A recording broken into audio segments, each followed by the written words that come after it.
Buenos días y bienvenidos a todos. Domingo 13 de octubre de 2024. Un saludo a todos los que estáis aquí, a los que nos visitáis, que creo que todas las caras son conocidas. Y un saludo a todos los que nos ven a través de la plataforma de YouTube. Vamos a empezar con algunos anuncios antes de empezar y primero los que están fuera de la lista habitual. Ayer tuvimos una maravillosa celebración aquí, una cena increíble. ¿Con cuántas personas, Verónica? Casi más de 50. Y eso que faltaron algunos por diferentes motivos que ahora también contaremos. Solo os voy a decir que quien no estuvo se lo perdió. Ahí hubo más comida y más rica de lo que he visto yo aquí en la vida. No se quería parar de probar. Hubo unos juegos divertidísimos y realmente ahora vemos mucha baja seguro porque alguno trasnochó más de lo que debería.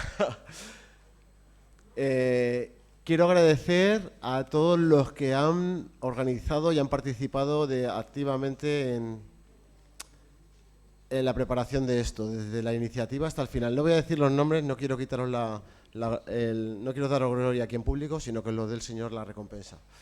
Pero hubo mucha gente organizando, moviendo, pendiente de otras muchas personas y todo estuvo listo y al final todo estuvo recogido y limpio para que esta mañana podamos tener el culto. Así que nuestro agradecimiento y nuestra enhorabuena porque fue una iniciativa buenísima. Por otra parte, decir que algunos que faltaron ayer a la cena y no están hoy aquí es por causa de que el padre de la hermana Sandra, después de una larga enfermedad, ha fallecido y ahora mismo está en el velatorio. Entonces esta tarde hay ahora una ceremonia religiosa católica porque es la religión que procesa su familia en el cementerio, en el Tanatorio de la Paz. Pero ahora mismo está allí la familia, también está la familia del hermano José Grande acompañando y otras personas que han llevado desayuno esta mañana. Así que si tenéis la oportunidad de pasaros a darle un abrazo y dar apoyo a la familia, pues sería genial. Creo que esos son los anuncios que están fuera de la presentación. Ahora bien, creo que empezamos con exactamente el grupo de jóvenes. El próximo sábado, día 19, hay reunión de GBE en la iglesia de Trafalgar, ¿vale? Ya sabéis lo que son estas reuniones, se juntan jóvenes de todo Madrid, hay un ambiente muy bueno y es la oportunidad de conocer a otros jóvenes, disfrutar de una alabanza increíble y una charla realmente que es de provecho. Así que todos los que queréis apuntar, habláis con Patricia y estamos allí el día 19, que es el próximo sábado, en la iglesia a trabajar, para todos los jóvenes o los que se sientan jóvenes. Por otro lado, el siguiente sábado, el día 26, tenemos reunión de mujeres, reunión de la Regional Centro, y va a ser en Móstoles. Ya sabéis cómo van estas reuniones, es un día maravilloso, donde se va por la mañana, hay que estar aquí a las 10:30 y termina a las 5, se lleva algo de comida, un tiempo maravilloso de comunión, con unas ponencias también sobre el ministerio de las mujeres en la iglesia. Y para esto hay que apuntarse, así que tienen que hablar con Verónica o con Rocío, ¿verdad? Así que ya sabéis, el sábado día 26, porque hay que organizar todos los coches. Estas reuniones también son buenísimas, porque aparte del alimento espiritual, los postres allí me han dicho que son espectaculares, ¿no? Así que también es un buen día para invitar a alguien para llevarlo, que seguro que va a venir muy contento. Y por otro lado ya tenemos puesta la vista en el año 2025 y en especial en el mes de octubre del 2025 porque vamos a celebrar el 50 aniversario de la presencia evangélica en este pueblo, en Colmenar Viejo. Para eso tenemos preparado un programa que va a durar todo el mes de octubre. Durante los fines de semana hay preparadas diferentes cosas, programas para niños, programas para adultos, conferencias, actuaciones musicales, teatro. Y para eso necesitamos de vuestra ayuda y colaboración, de todos. Y necesitamos empezar a prepararlo ya para que salga genial, ¿vale? Es algo que vamos a hacer de cara al pueblo, vamos a invitar a las demás iglesias, vamos a invitar representantes de la FIEIDE, de iglesias de toda España, y necesitamos prepararlo muy bien. Para eso entonces vamos a organizar unos grupos de trabajo. pequeños grupos que cada uno se va a ocupar de un área. Uno del programa de los niños, otro del programa con los adultos, otro de las conferencias, otro de la exposición, otro de la logística, otro de las actuaciones musicales.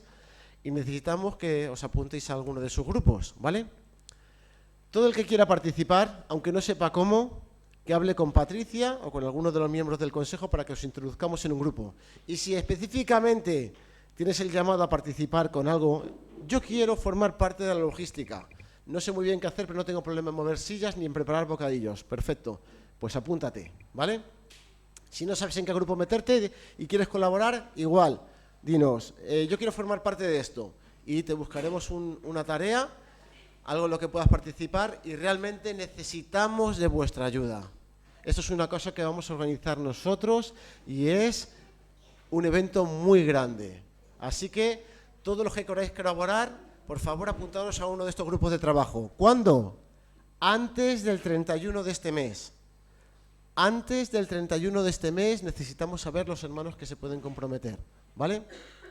Así que, por favor, forma parte de esto. Vamos a hacer algo genial para el Señor, algo que va a ser de mucho testimonio y va a ser un mes de celebración.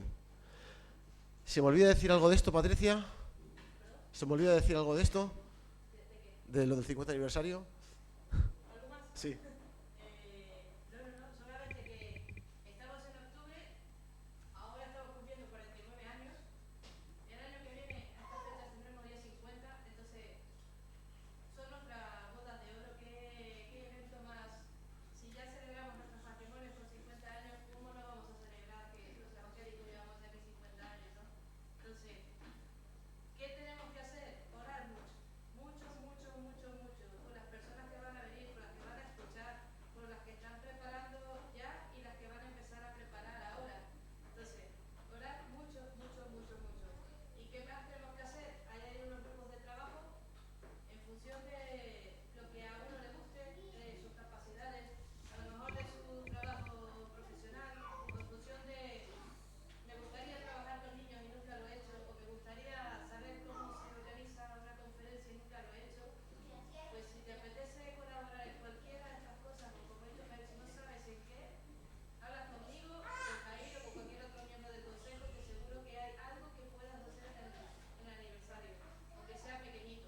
Pero primero, por favor, orar mucho, porque necesitamos oraciones para que la gente traiga, para que el Señor traiga a las personas que tienen que participar en ese aniversario. Estamos viendo qué grupos de música traer, entonces a ver si se van abriendo las puertas y podemos hacer un buen aniversario, un buen espectáculo, vamos a decirlo así, para que la gente del pueblo se sienta atraída y pueda asistir y pueda escuchar el Evangelio y sea bueno para todos.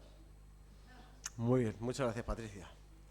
Y creo que hasta ahí quedan los anuncios que no son los habituales. Por lo demás, seguimos con los anuncios normales. Los martes en Colmenar a las 8:30 y los miércoles en Manzanares a las 8 tenemos estudio y oración. Un tiempo para aprender de la palabra, que todavía estamos con Romanos, y luego tener un tiempo para compartir nuestras cargas, interceder unos por los otros y orar también por todas las necesidades personales y de la iglesia. Ese mismo estudio se cuelga en YouTube y los jueves a las 8:30 el hermano Juan tiene la tercera iglesia, la reunión virtual, donde se comparte y donde también se tiene un tiempo de oración. Luego, el jueves, en Manzanares a las 5:30 y Alicia, confirmamos que ya es el viernes a las 6. El viernes a las 6. Hay un cambio de horario ahí, ¿vale? Serán los viernes a las 6 en Colmenar. Tenemos el club para los niños, ¿de acuerdo? Ya es para siempre, sí, ha sido muy reciente. Entonces, todos los que tengáis pequeños, tengáis amiguitos, si queréis traerlos, ya sabéis, un tiempo para jugar, para cantar, para tener concursos, aprender del Señor y con merienda al final. ¿Qué más se puede pedir? Y lo demás, las reuniones habituales. Los domingos en Colmenar, la escuela dominical a las 10 de la mañana, el culto a las 11, y en Manzanares, la escuela dominical a las 11 y el culto a las 12. Y para finalizar, por último, pero no menos importante, los cumpleaños. Tenemos el cumpleaños el próximo sábado 19 de Margarita y del hermano Miguel Ángel, así que no os olvidéis de felicitarlos.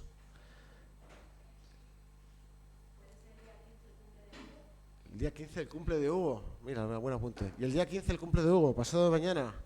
Así que apuntamos. Y quede constancia. Acordaros todos, el día 15 el cumple de Hugo. Ahora al final le cantamos cumpleaños feliz. ¿Algún anuncio más? Muy bien. Pues vamos allá, hermanos. ¿Me queréis acompañar en una lectura bíblica muy breve en Mateo 16? Aprovechando que hoy no hay Santa Cena y que ha habido pocos anuncios, vamos a tener una breve meditación para apuntar nuestros corazones y nuestras mentes en la dirección correcta.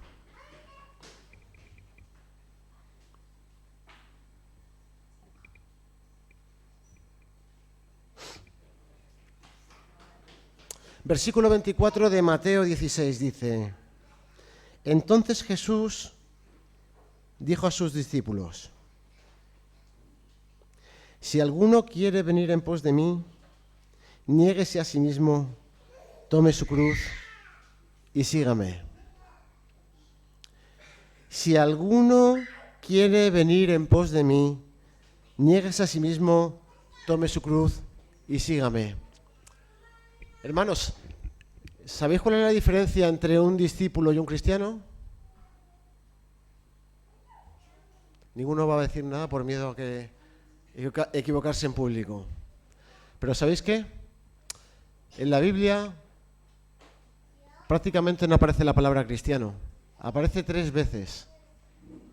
Y la verdad es que la palabra cristiano en aquel tiempo era una palabra peyorativa, era una burla. Y de identificar a aquellos seguidores de Cristo, llamaron los cristianos, aquellos que se identificaban con uno que había muerto en la cruz, como un malhechor, un perdedor. Pero ni Jesús llamó nunca a nadie cristiano, ni los apóstoles. Para referirse a los hermanos utiliza la palabra cristiano. Los llaman santos, hermanos. Jesús hacía discípulos, no hacía cristianos. Hoy en día nos hemos inventado ese término medio, que es la palabra cristiano, como aquella persona que cree en Jesús, es salvo, pero como que todavía no sigue del todo a Cristo. Es una persona que no hace, no roba, no mata, no estafa, no miente, no comete adulterio, pero tampoco ama mucho a su hermano, tampoco ora mucho, tampoco lee mucho la Biblia, tampoco se compromete mucho. Jesús nos llama a ser discípulos. Y para ser discípulos solo hay que seguir 3 pasos, y los pone aquí bien claros. Niéguese a sí mismo, tome su cruz y sígame. ¿Qué es negarse a sí mismo? No es renunciar a lo que eres, ni quién eres. No es renunciar a tu personalidad. Si te gusta hacer chistes, no es dejar de hacer chistes. Si te gusta hacer deporte, no es dejar de hacer deporte.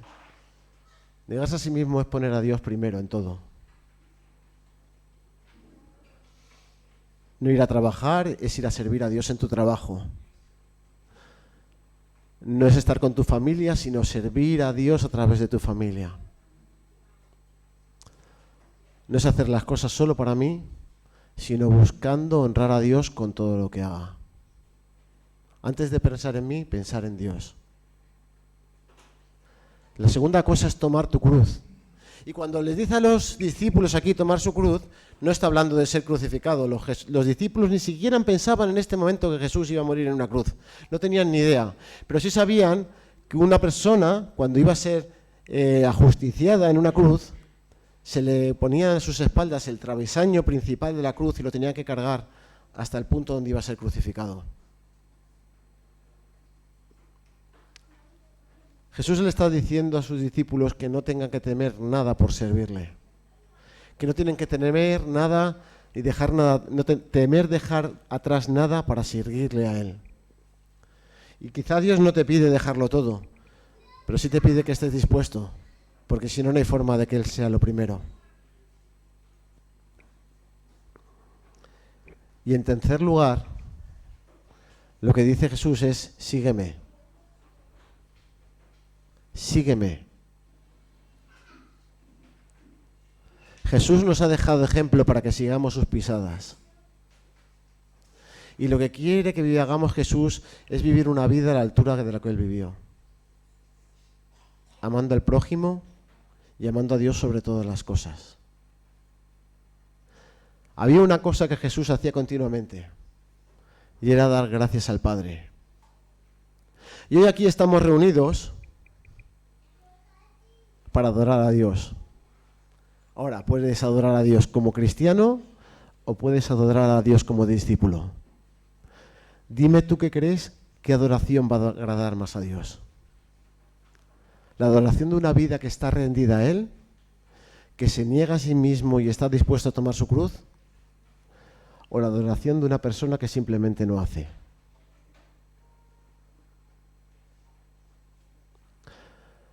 Vamos a inclinar nuestras cabezas y vamos a poner todo este tiempo en manos del Señor para darle nuestra adoración.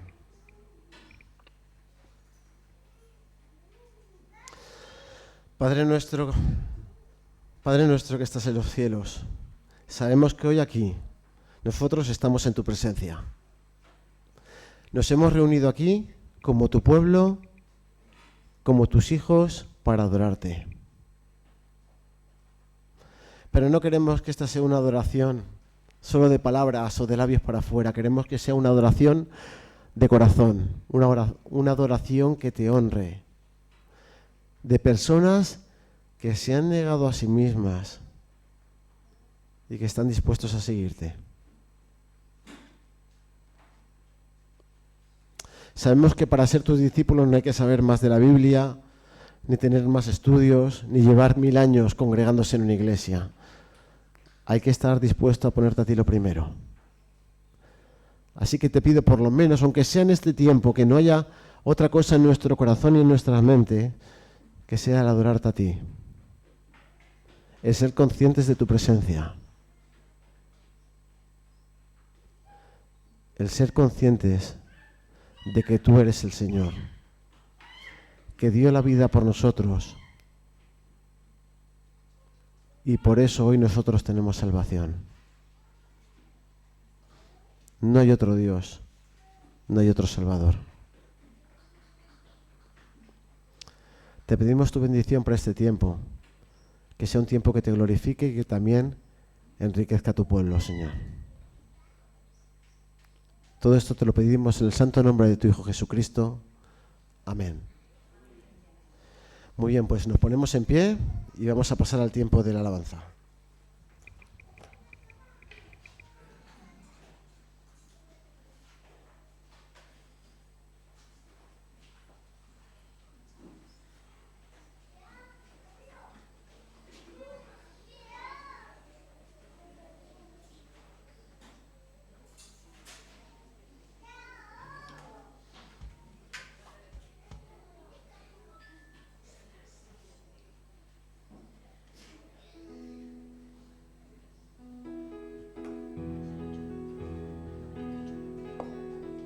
Buenos días.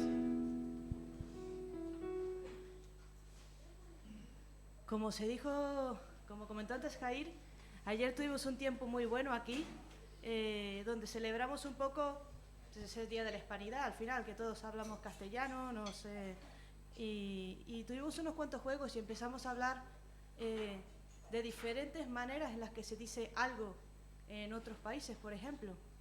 O diferentes costumbres o diferentes cosas que hay en Latinoamérica, por ejemplo, comparado con España. Y pasa algo, y es que, bueno, eso pasa ahora aquí porque, bueno, cada uno tiene su país y venimos de culturas diferentes, pero va a llegar un día en el que eso no va a pasar. Tendremos todos la misma cultura, hablaremos todos con las mismas palabras, en el mismo idioma. Y será genial, estaremos todos en el cielo. Y las primeras canciones que vamos a cantar hablan de la unidad, de que somos un pueblo, que venimos a adorar al Señor y que tenemos muchas cosas que nos unen. Aunque digamos las cosas a lo mejor con una palabra un poco diferente, eso es ahora. Dentro de un tiempo no será así. Así que les invito, vamos a alabar al Señor. Y aunque somos menos que otras veces, vamos a intentar hacerlo y intentar hacerlo bien.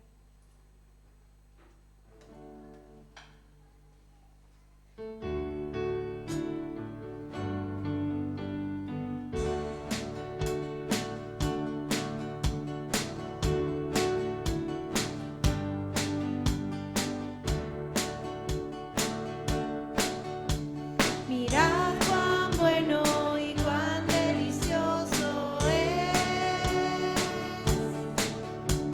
Mirad cuán bueno y cuán delicioso es.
naciones, todos pueblos, todos alabadle, porque ha engrandecido sobre nosotros su misericordia, y la verdad de Jehová es para siempre. Aleluya, amén.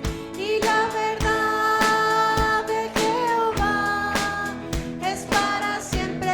Aleluya, amén.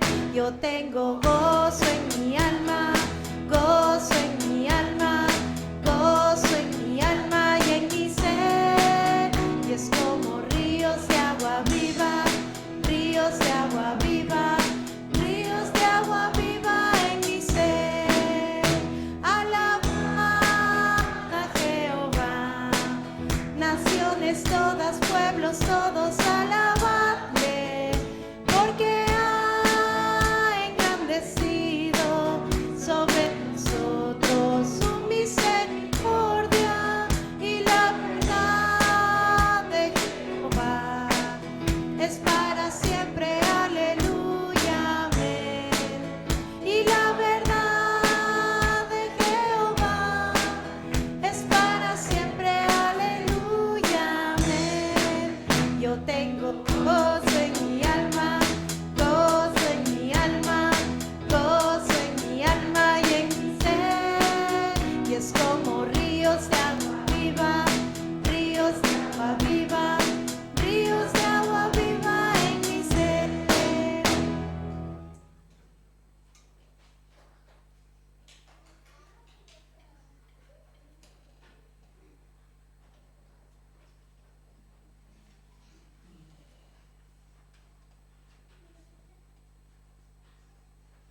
Y vamos con la canción para los niños. Sí. ¿Cómo que no? ¿Quién dijo que no? Sí, venga. Niños, adolescentes, jovencitos, que están sentados ahí en el segundo banco. Nos ponemos de pie. Vamos, vamos, vamos, vamos, vamos, venga.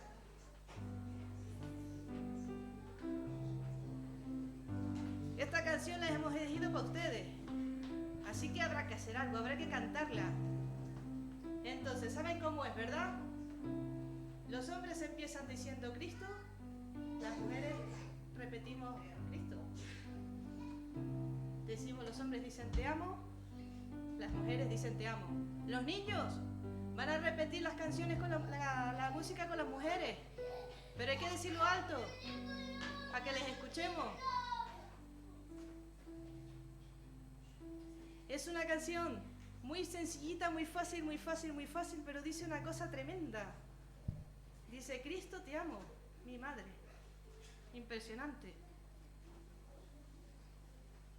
Tengámoslo en cuenta, por favor, cuando lo cantamos.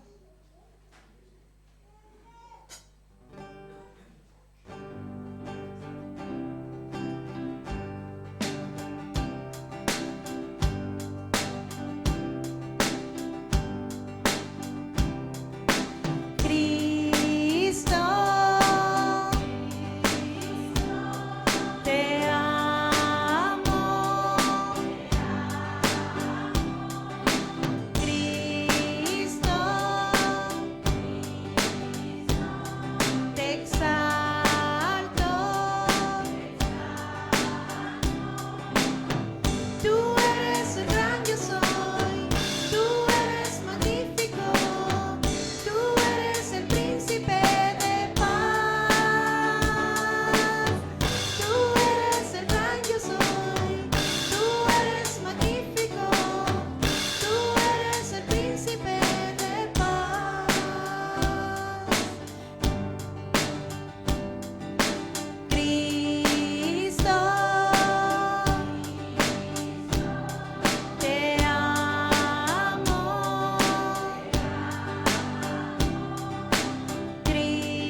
Bueno, pues los niños van a su instrucción hasta 10 años.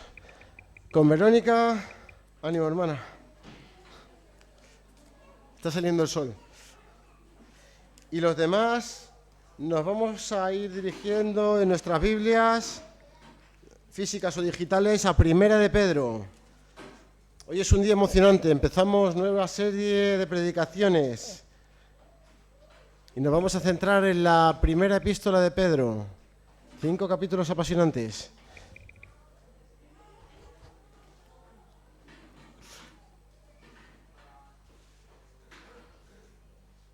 Evidentemente hoy tendremos una predicación más introductoria, pero toda la palabra de Dios, cada versículo, cada palabra, merece ser estudiada y prestada atención.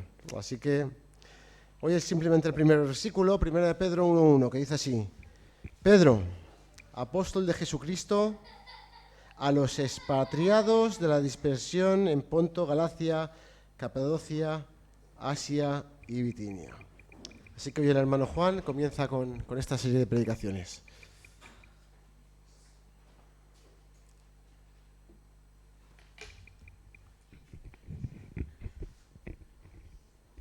Muchas gracias, Jair. Buenos días a todos.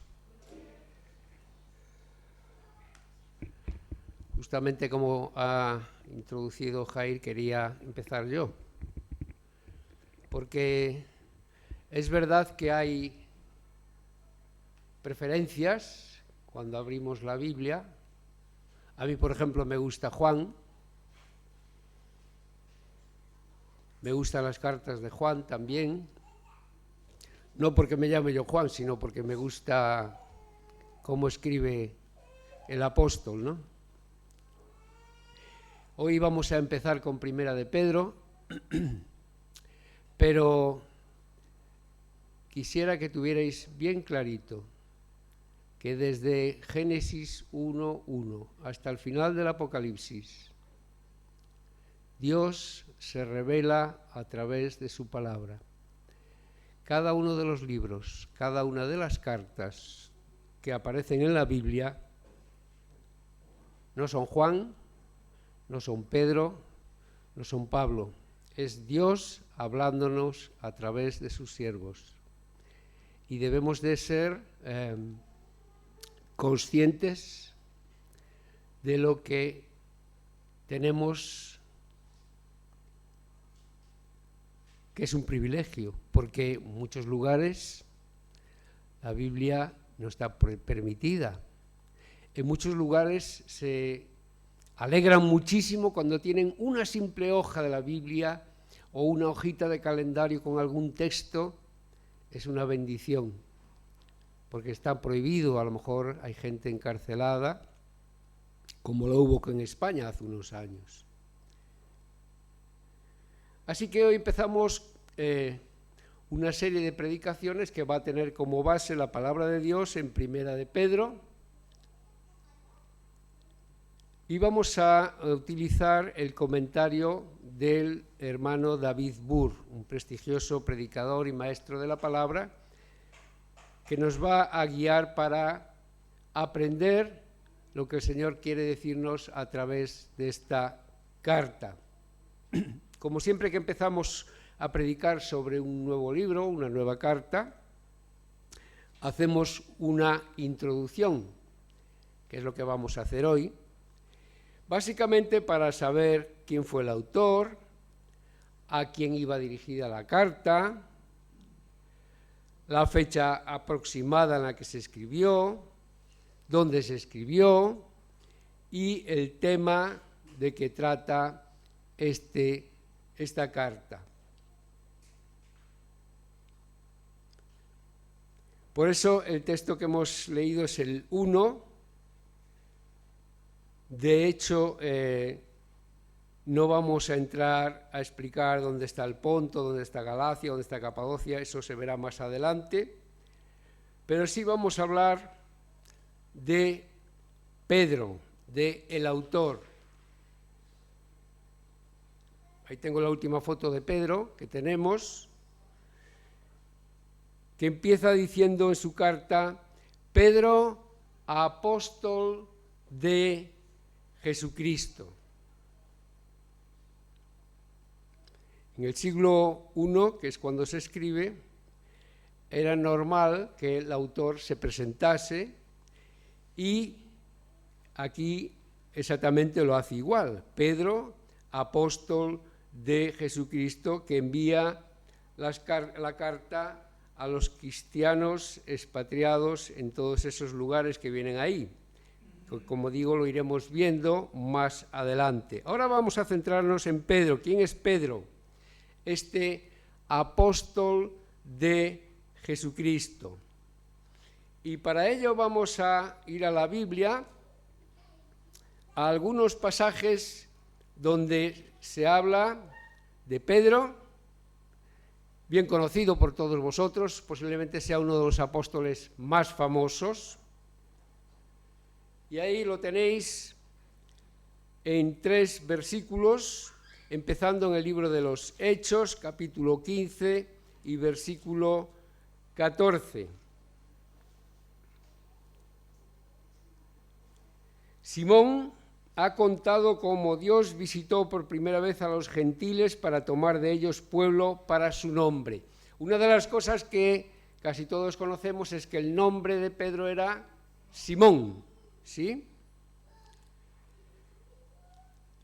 El nombre completo, Simón Bar Jonás. Su padre se llamaba Jonás. En la segunda carta de Pedro, al igual que en la primera, en su primer versículo, se presenta igualmente como Simón Pedro, siervo y apóstol de Jesucristo. Siempre señala que él ha sido siervo y enviado por Jesucristo. Luego vamos a redundar un poquito más qué significa esto de ser apóstol. Y en Mateo, que hemos estado ya hoy en Mateo 16, pero en el versículo 17 vemos una de las escenas más hermosas de la revelación que hace Pedro delante del Señor, y Jesús le responde: bienaventurado eres Simón, hijo de Jonás, porque no te lo reveló carne ni sangre, sino mi Padre que está en los cielos. En el Evangelio según San Marcos, capítulo 1 y versículo 30, nos hablan de la suegra de Pedro. Por tanto, podemos decir, Pedro estaba casado. Y en 1 Corintios 9:5 nos dice también que por causa de su ministerio, Pedro viajaba y además viajaba acompañado de su esposa. ¿Vale?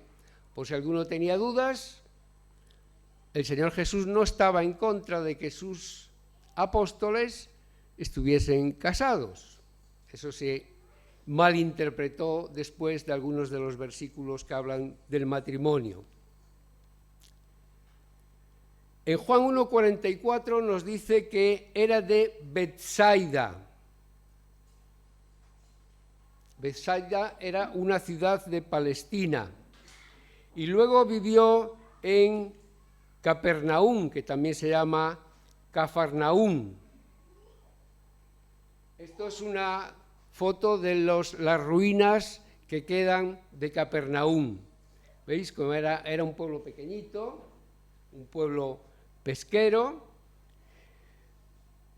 Se menciona mucho porque por ahí estuvo también Jesús ministrando, y según dice en Marcos, capítulo 1 y versículo 21, entraron en Capernaum y los días de reposo, entrando en la sinagoga, enseñaba. Esto habla de Jesús.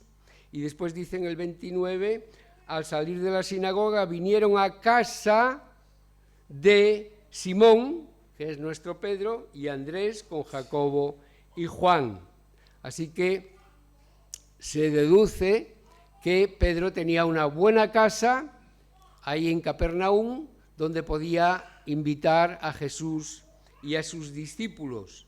Por tanto, tenemos algunos datos que nos hablan de este Pedro que ha escrito estas cartas, primera, segunda y tercera, primera y segunda de Pedro, y nos dice cosas interesantes de alguien que existió y de alguien que fue testigo de Jesucristo y de alguien que estuvo ahí y que después fue comisionado para escribir a los cristianos que estaban expatriados, perseguidos. Es importante recordar y resaltar, como he dicho antes, que se presenta como apóstol de Jesucristo. O sea, era uno de los 12 que había estado con Jesús. Y esto es muy importante que lo aprendamos bien, porque hoy hay gente, a lo mejor algún predicador, a lo mejor algún pastor, que se autotitula apóstol porque es enviado. Pero los verdaderos apóstoles son los que estuvieron con Jesús durante su ministerio. Y no hay más apóstoles. Ellos fueron testigos de su resurrección, y ser testigo de la resurrección de Jesús, ser compañero de Jesús, son los requisitos necesarios para ser apóstol. El Señor Jesucristo dijo, mansos y humildes como yo. Bueno, pues una señal de humildad es no ponerse títulos, ¿no? Ser siervo, simplemente siervo. Y ya bastante que tenemos el privilegio y el gozo de ser llamados también hijos de Dios. Pero es importante que lo sepamos cuando alguien se anuncie como apóstol, decir, bueno, algo falla aquí, porque no es lo que es conforme a las Escrituras. Evidentemente, dentro de los 12, si estudiáis un poco los discípulos de Jesús, solo había un Pedro, este Pedro llamado Simón Bar Jonás, a quien Jesús le cambia el nombre en aquel pasaje donde le concedió las llaves del cielo. Que ahí lo tenéis, también está en Mateo, en el pasaje que hemos leído, Mateo 16, versículos 17 al 19, que voy a leer. 16, 17, entonces le respondió Jesús, lo acabamos de leer, bienaventurado eres Simón, hijo de Jonás, porque no te lo reveló carne ni sangre, sino mi Padre que está en los cielos. ¿Qué es lo que le reveló? El versículo 16, tú eres el Cristo, el Hijo del Dios viviente. Y yo también te digo que tú eres Pedro, y sobre esta roca edificaré mi iglesia, y las puertas del Hades no prevalecerán contra ella. Y a ti te daré las llaves del reino de los cielos. Y todo lo que atares en la tierra será atado a los cielos, y todo lo que desatares en la tierra será desatado en el cielo. También en Juan capítulo 1 y versículo 42 dice, y le trajo a Jesús, y mirándole Jesús dijo, tú eres Simón, hijo de Jonás, tú serás llamado Cefas, que quiere decir Pedro. Como veis, Pedro es protagonista de muchos momentos muy importantes en el ministerio de Jesús. Allí estaban los 12 discípulos, más o menos de unas edades muy parecidas, pongamos 30 y mucho, 40 años. Ahí está Jesús, como ellos, mismo aspecto, un judío, 33 años, ¿no? Y que uno de los discípulos, Pedro, dijera, tú eres el Cristo. Traducción, tú eres el Mesías que llevamos esperando todo el Antiguo Testamento. Tú eres el Hijo del Dios viviente. Eso no se podía decir porque lo razonara Pedro aquí. Eso era inspiración directa de Dios para que Pedro pudiese hacer una afirmación tan grande y tan poderosa. Esta persona, que es como nosotros, a veces por las imágenes que nos dan en los cines y en las pinturas pensamos que Jesús iba con su pelo ahí todo de peluquería al máximo, ¿no? Con su laca toda bien puesta. Jesús era de la imagen igual que los demás discípulos. De hecho, muchas veces preguntaban ¿quién es Jesús de todos vosotros? No había un pelo rubio ahí suelto como se ve en las películas tan maravilloso. Seguramente tendría el pelo rizo como los demás y oscuro, y cuando lo van a entregar dice al que yo bese ese es Jesús. No había una distinción, pero sí había una distinción espiritual potentísima que Pedro puede decir inspirado por Dios, como lo dice Jesús, feliz Pedro, enhorabuena Pedro, bienaventurado Pedro, porque esa definición que dice Pedro era la verdad sobre aquel que estaba con ellos, al que ellos llamaban maestro.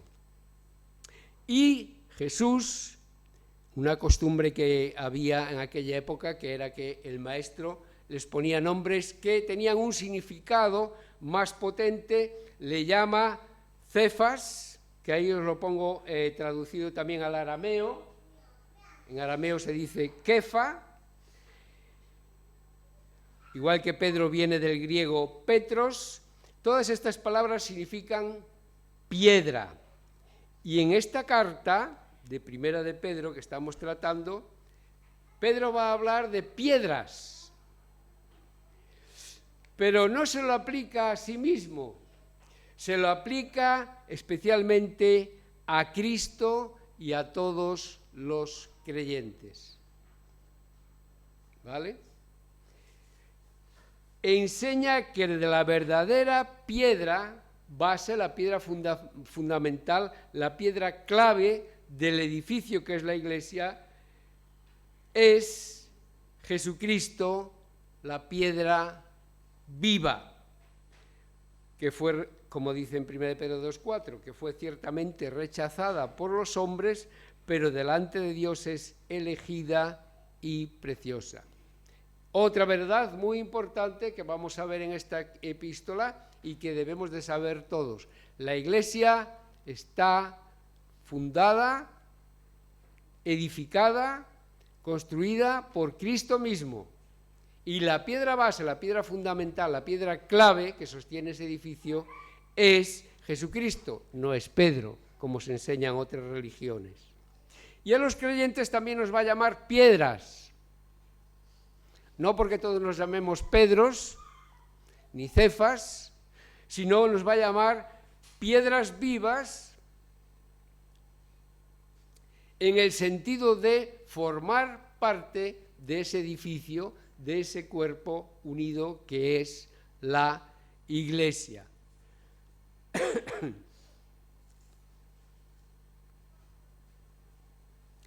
Primera de Pedro, capítulo 2 y versículo 5, lo va a mencionar.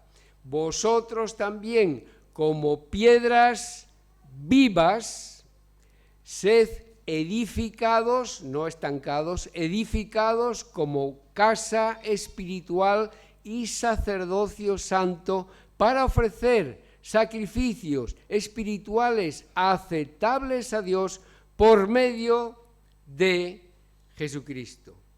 O sea, no es por acercarse a Pedro, no es por reverenciar a Pedro, sino es por acercarse a Jesucristo mismo, que somos considerados piedras vivas, en el sentido de que todos nosotros, los creyentes,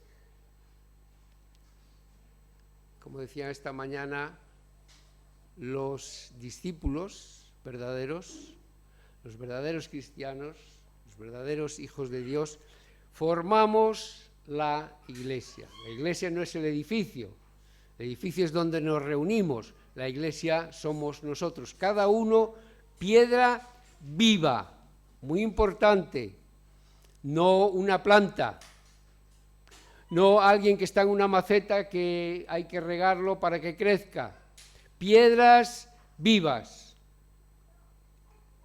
Y lo vamos a ver, como nos explicaba Patricia esta mañana, piedras vivas en el sentido de participar con la Iglesia en todo lo que tranquilamente podamos. El Señor no nos va a pedir más de lo que seamos capaces de hacer, pero sí nos va a pedir que no nos estanquemos, que seamos piedras vivas. Así que, según el relato de los Evangelios, Pedro fue uno de los primeros discípulos y se hizo rápidamente famoso porque tenía aquellas intervenciones impulsivas, ¿no? Intervenciones rápidas, y entonces esto lo hacía ser como el líder del grupo de los discípulos. Siempre era el que tenía la primera respuesta, siempre era el que a veces casi sin pensar, ¿no? Si tú eres Jesús, dime que yo vaya andando por encima de las aguas. Los demás decían, este Pedro, ¿cómo está este Pedro, no? Pero Pedro era así lanzado, ¿no?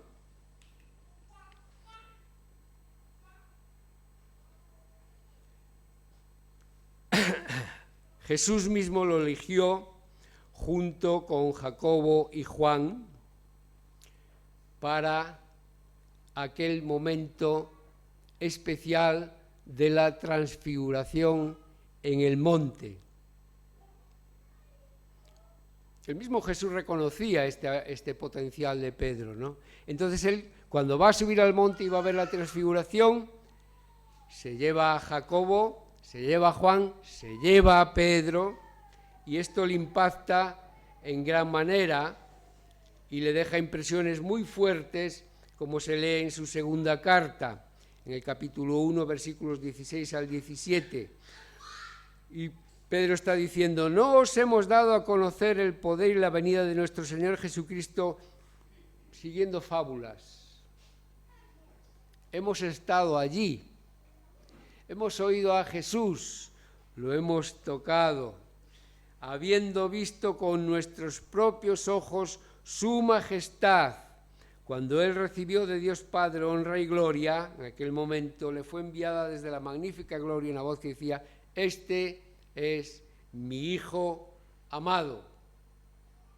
Él estaba en medio del representante de la ley, de Moisés, él estaba en medio del representante de los profetas, pero dijo, este es mi Hijo amado. Ya por encima de ellos, y Pedro era testigo, y Pedro quedó impactado, y ¿cómo haríamos cualquiera, no?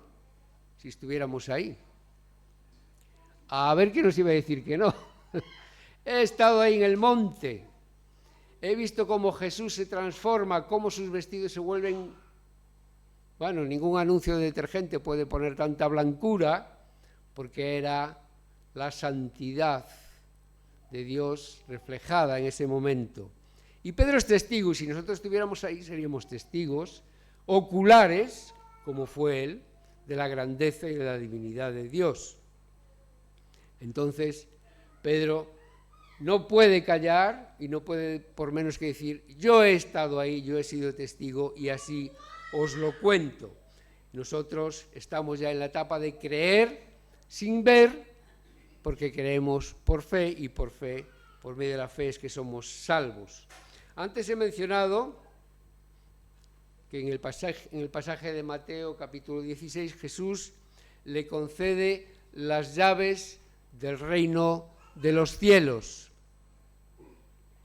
Y claro, cogiendo la interpretación así a la ligera y tal como viene, dice, vale, pues le ha dado las llaves de la puerta del cielo y cuando lleguemos al cielo va a estar allí en la puerta con las llaves. Evidentemente no se refiere a eso. Pedro no es el portero que estará en la puerta del cielo. Pedro fue el primero que proclamó el Evangelio después de la ascensión de Jesús en el primer discurso que se registra allí en el capítulo 2 de Hechos. Él abre la puerta de los cielos porque él abre la predicación cuando reciben el Espíritu Santo. El que empieza a hablar, ¿quién es? Pedro, tenía que ser Pedro, el gran Pedro, ¿no? pero estaba guiado por el Espíritu Santo y estaba abriendo las puertas de la salvación a todas las personas diciendo, este que habéis crucificado es el bendito y amado Salvador que Dios envió para que nosotros podamos entrar en ese cielo. En ese sentido es que le da las llaves del reino de los cielos para proclamar el Evangelio.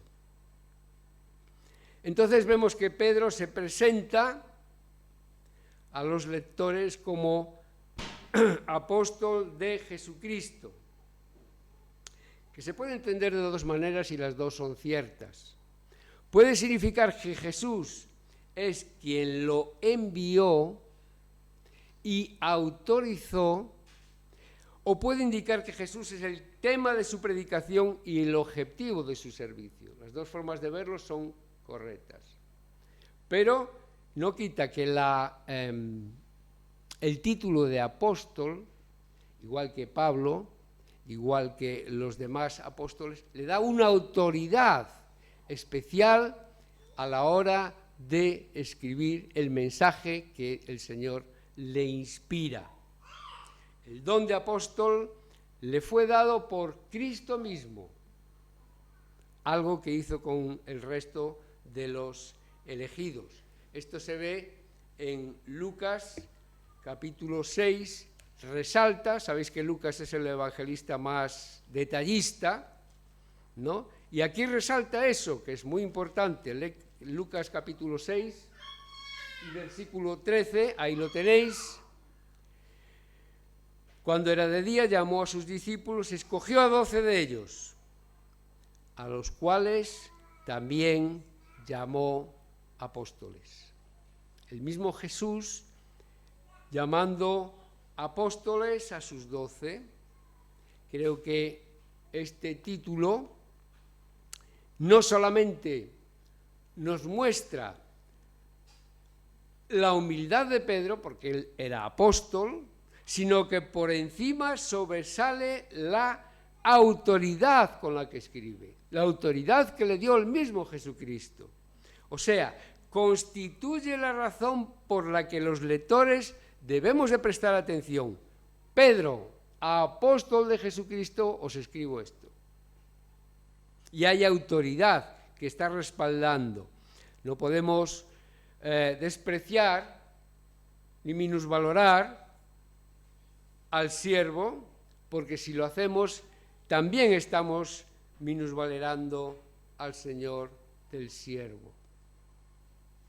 Como dice el erudito canadiense y estudioso del Nuevo Testamento Peter Davids, esta epístola no debe verse como un recopilatorio de las opiniones de un hombre piadoso con buenas intenciones, sino como las palabras de uno que habla de parte del Señor de la Iglesia. Pedro, apóstol de Jesucristo. Pedro, apóstol del Señor de la Iglesia, del Señor Jesucristo. Así que los 12 no solo estuvieron con Jesús, sino que les dio autoridad para establecer las bases doctrinales para la Iglesia, quien a su vez es levantada, como he dicho, sobre el fundamento que es Cristo mismo. En Efesios 2:20, lo tenéis ahí, dice: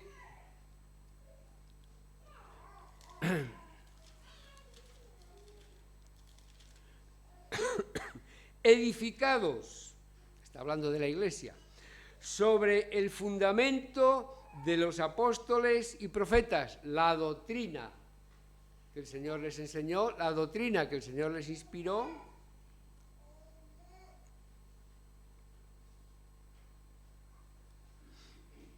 siendo la principal piedra del ángulo, la principal sobre la que se basa ese edificio, Jesucristo mismo, ¿vale? En todas las partes de la Biblia lo clarifica. No estamos construyendo una iglesia sobre Pedro, no estamos construyendo una iglesia sobre los apóstoles. La doctrina de los apóstoles es la base pero la piedra angular, la piedra que soporta esa edificación, es Jesucristo mismo, ¿vale? Eso nos tiene que quedar muy clarito, porque sabéis que en muchas religiones pues enseñan que esto es invento de Pablo, esto es invento de Pedro, esto es invento.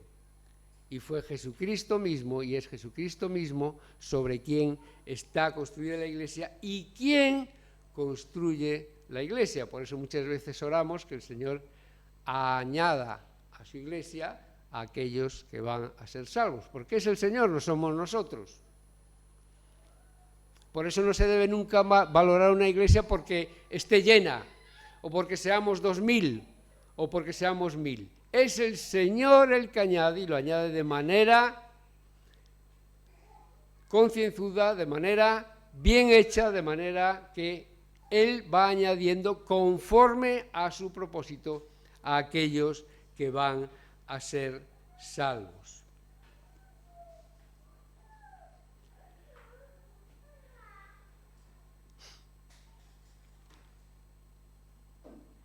Así que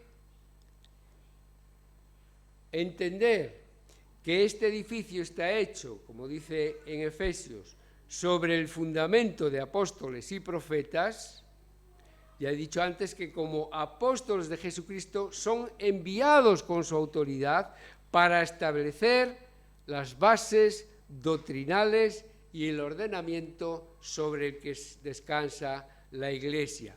No se trata de que la Iglesia descanse, como digo, sobre apóstoles, sobre hombres, sino sobre los mandamientos que estos hombres han divulgado, guiados por el mismo Señor, para establecer la Iglesia en el nombre del único fundamento de la Iglesia, que es Jesucristo. Tiene que quedar muy claro que la Iglesia no se edifica sobre las personas mismas de los apóstoles, sino sobre el fundamento de los apóstoles y profetas, la doctrina que predicaron y escribieron, sobre la que se cimenta la fe, como dice 1 Corintios 3:11, nadie puede poner otro fundamento que el que está puesto, el cual es Jesucristo, efectivamente. Así que respondemos también a las preguntas que hablábamos al principio. ¿A quién va dirigida la carta? Pues ya nos lo dice ahí en el primer versículo. A los expatriados de la dispersión. ¿Qué significa expatriados de la dispersión? Literalmente son cristianos extranjeros que vivían temporalmente en otros países. De esto hablaremos más ampliamente en próximas predicaciones. ¿Cuándo y dónde se escribió? Bueno, los eruditos opinan que se escribió sobre los años 62-63 después de Cristo. Se cree que Pedro murió en el año 64 después de Cristo en Roma, y es en esa ciudad donde precisamente se cree que la escribió, aunque él la llama Babilonia, como se ve en el 5:13. Era la ciudad de los césares, que se oponían al verdadero Dios, y por eso la llama Babilonia. ¿Y de qué trata el tema principalmente? Pues se suele decir que esta carta anima a los creyentes que estaban en persecución y sufrimiento, y efectivamente habla de eso. Pero Pedro da la razón por la que escribe en el capítulo 5 y versículo 12, que tenemos ahí, donde dice, por conducto de Silvano, a quien tengo por hermano fiel, os escribo brevemente, amonestándoos y testificando que esta es la verdadera gracia de Dios en la cual estáis. Podríamos decir que el tema principal es la gracia de Dios. De ella dice que es la gracia que salva, en el 1:10, y habla de la gracia que da la vida, en el 3:7, y dice que es la gracia que nos ayuda en las dificultades, en el 5:10, como seleccionó ahí en los textos. Siguiendo el hilo de este versículo 5:12, que voy a leer de nuevo, os he escrito brevemente amonestándoos y testificando que esta es la verdadera gracia de Dios en la cual estoy. Pedro, en la cual estáis, perdón, es importante, en la cual estáis. Pedro afirma que testifica y amonesta sobre esta gracia, porque él podía dar testimonio de esta gracia. Porque como Juan la vio manifestada en aquel monte de transfiguración de la que hablamos antes, también podía testificar de su restauración después de haber fallado al maestro. Todos conocéis la escena, ¿no? Cuando Pedro niega a Jesús. Y Pedro podía decir, bueno, ya me va a quitar del grupo, ya no voy a ser importante. Pero sin embargo, en el capítulo 21 de Juan, vemos como Jesús, usando de esa gracia amorosa, restaura a Pedro. Pedro, ¿me amas? Pedro, cuida a mis ovejas. Pedro, ¿me amas realmente? Qué sufrimiento para Pedro, ¿no? Pero ¿cómo nos dice a nosotros? Juan, ¿me amas? Pongo raya, ponéis el nombre. ¿Me amas? Pregunta Jesús. Y esa gracia que tanto impacta en Pedro después del fallo que ha tenido, aquel Pedro tan impulsivo, aquel Pedro tan valiente que falla en el momento clave, esa gracia se manifiesta en aquella mirada. Siempre pienso en esa mirada, ¿no? ¿Cómo sería esa mirada de Jesús hacia Pedro, cuando Pedro estaba negándolo y diciendo que no lo conocía? Así que Pedro puede escribir sobre eso y puede hacerlo por experiencia propia y puede decir, yo he vivido ese amor y he vivido esa gracia y puedo consolar a los que ahora están en sufrimiento diciendo, la gracia de Dios está cuidando de nosotros. No debemos olvidarnos que la gracia que está en nosotros, los creyentes, que finalmente recibimos esta carta, es la gracia verdadera, la gracia que proviene del Señor. Así que como creyentes estamos en la gracia y debemos perseverar en ella. Pedro mismo casi termina su carta mencionando al Dios de toda gracia, como ya hemos visto. Mas el Dios de toda gracia, capítulo 5, versículo 10, que nos llamó de su gloria a su gloria eterna en Jesucristo, después que hayáis padecido un poco de tiempo, le dice a estos creyentes, Él mismo os perfeccione, afirme, fortalezca y establezca. Por eso creo que es el tema tal vez más importante de esta epístola, porque el objetivo es que estudiando esta parte de la Biblia, la gracia de Dios nos perfeccione, ser perfectos, dice el Señor, nos afirme, perseverar, manteneros firmes en la fe, que nos mantengamos hasta el final, nos fortalezca en las debilidades, en los momentos difíciles y nos establezca con firmeza en la fe que es del Señor. Para los que no han creído todavía, deben de saber que la gracia de Dios está todavía ahí, con los brazos abiertos, porque Él quiere bendecirnos, Él quiere favorecernos, Él no quiere condenarnos, como merece nuestro pecado.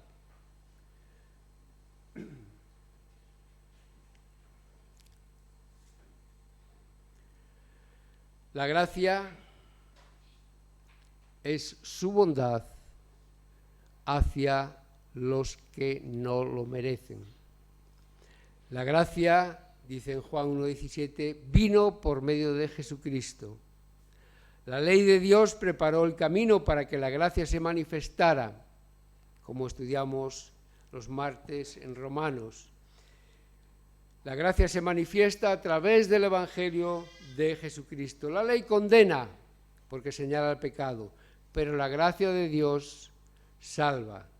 Como dice Efesios 2:8, porque por gracia sois salvos, por medio de la fe.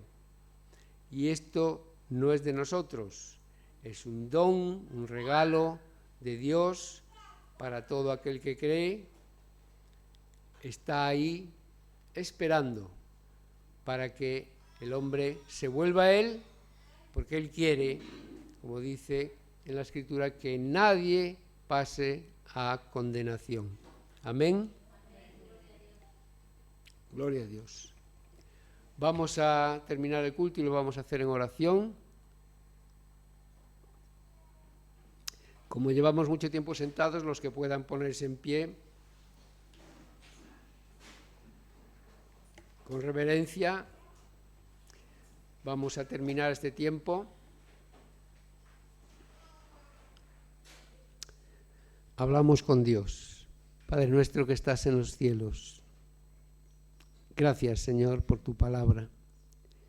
Gracias por Pedro, que ha escrito estas cartas tan hermosas, Señor, tan prácticas, tan directas. Señor, que cómo tenemos que predicar estas cosas no sabemos. Por eso creemos y pedimos que sea tu Santo Espíritu quien nos hable al corazón.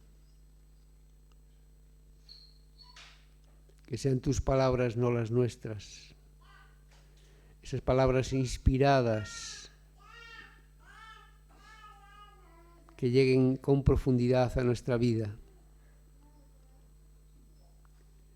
Te damos gracias, Señor, porque tenemos el privilegio de abrir tu palabra y lo hacemos con reverencia, Padre, con mucha humildad, porque reconocemos nuestra pequeñez, Señor, nuestras carencias, pero te damos gracias, Señor, porque tú nos hablas a través de ella.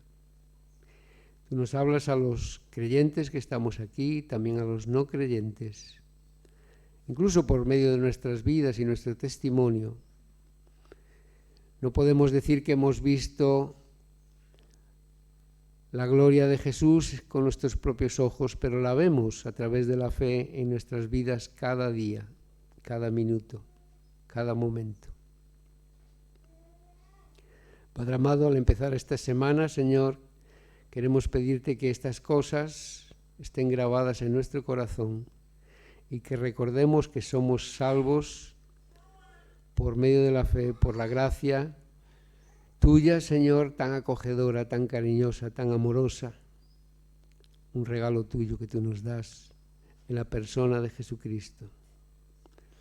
Queremos acordarnos también de Sandra y de su familia, que tú los consueles en este momento, Señor, de dolor por la pérdida de su papá. Señor, que depositen su confianza y su fuerza en ti, porque tú a aquellos corazones que están sufriendo los recibes de manera especial, de manera tan amorosa, Padre, tan comprensiva, no sé, es algo que es una experiencia celestial y sabemos que tú estarás con nuestra hermanita, Señor, y con su familia en estos momentos. También te pedimos, Señor, que nos bendigas en la semana que empezamos, que bendigas cada una de las actividades, cada uno de los ministerios, para que todos te den la gloria y la honra. Guárdanos de todo mal y bendice a cada familia aquí representada, Padre amado, conforme a tus riquezas, conforme a tu voluntad. Te pedimos tu bendición en el nombre precioso de Jesucristo. Amén.